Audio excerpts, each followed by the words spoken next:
21 আর 5 26টে total আমাদের জঙ্গিপুর পৌরসভা word হবে, ওই 26-27 এরকম হবে। পৌরসভার অধীনে আসছে পঞ্চায়েত এলাকা, বাড়তে চলেছে পৌর এলাকা। 21 থেকে এক ধাক্কায় বেড়ে হতে পারে 26 থেকে 27টি ওয়ার্ড। এই প্রশ্নই এখন ঘুরছে জঙ্গিপুরবাসীর মুখে মুখে, কেননা পৌর এলাকা বানানোর প্রস্তাব দিয়েছে পৌর কর্তৃপক্ষ, আর তাতেই আশার আলো জাগছে। মুর্শিদাবাদের জঙ্গিপুর পৌরসভা 1869 সালে প্রতিষ্ঠিত, বয়স 156 বছর। এই প্রাচীন পৌরসভার এলাকা বাড়তে চলেছে এবার। রাজ্য সরকারের নির্দেশ মতো প্রস্তাব পেশ করেছে পৌরসভার তৃণমূল বোর্ড।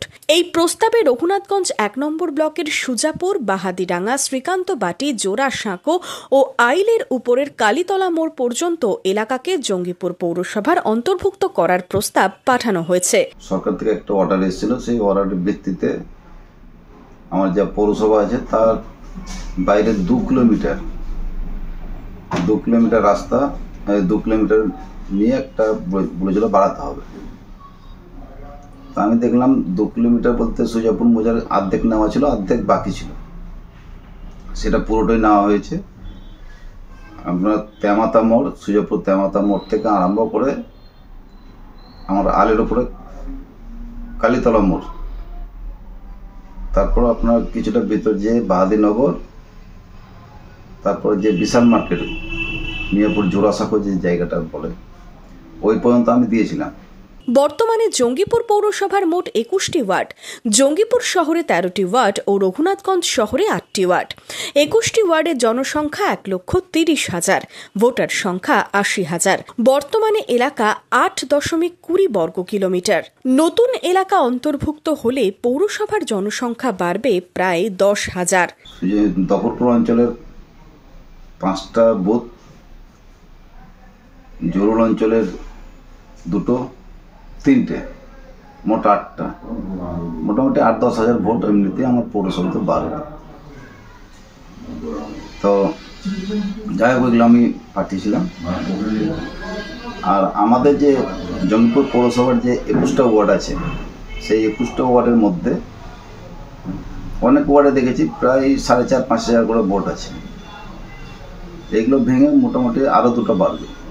নতুন এলাকা বাড়লে পৌরসভার রাজস্ব আদায়ও অনেকটাই বাড়বে। পরিষেবা নিয়েও প্রতিশ্রুতি পৌরকর্তার। ওই পঞ্চায়েত থেকে যে মানে এইগুলো উঠে আসবে, বুথগুলো উঠে আসবে, সেগুলো আশা করি তারা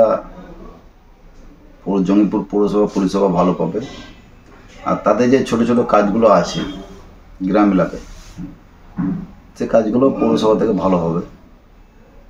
এমনিতে পৌরসভার কাজ তো ধরেন কি একটু ভালো হয়, আর এতে ওরা যারা পঞ্চায়েত থেকে পৌরসভা আসবে তারা খুব আনন্দিত, উৎসাহিত আছে। যদিও সিঁদুরে মেঘ দেখছে বিরোধীরা, জঙ্গিপুর পৌরসভার বিরোধী নেতা সিপিএম এর সুবীর রায় অবশ্য জানান, বেশিরভাগ ফান্ড এখন আসে না, সব ফান্ডের তো টাকা নেই। অন ফান্ড দিয়ে চালানোর জন্য পৌরসভা যদি এখন থেকে সচেষ্ট না হয়, তাহলে আগামী দিনে সমস্যা আছে। কি মনে হয়? অনেকটা রেভিনিউ বাড়া উচিত। তো আর এলাকাটা বাস স্ট্যান্ড হয়ে টুয়ার্ডস মিয়াপুরের এখন 2 সাইডেই দোকানপাট হয়ে গেছে, প্রচুর কমার্শিয়াল। কতগুলো ওয়ার্ড অনেক হয়েছে, কতগুলো ওয়ার্ড বাড়তে পারে? 2-3টে ওয়ার্ড বাড়তে পারে। নতুন করে 21টা ওয়ার্ড আছে, 24টা ওয়ার্ড হতে পারে, কিন্তু সবই গভর্নমেন্টের উপর নির্ভর করছে। জঙ্গিপুর থেকে বিপ্লব দাসের রিপোর্ট, ইমাজিন কমিউনিটি মিডিয়া।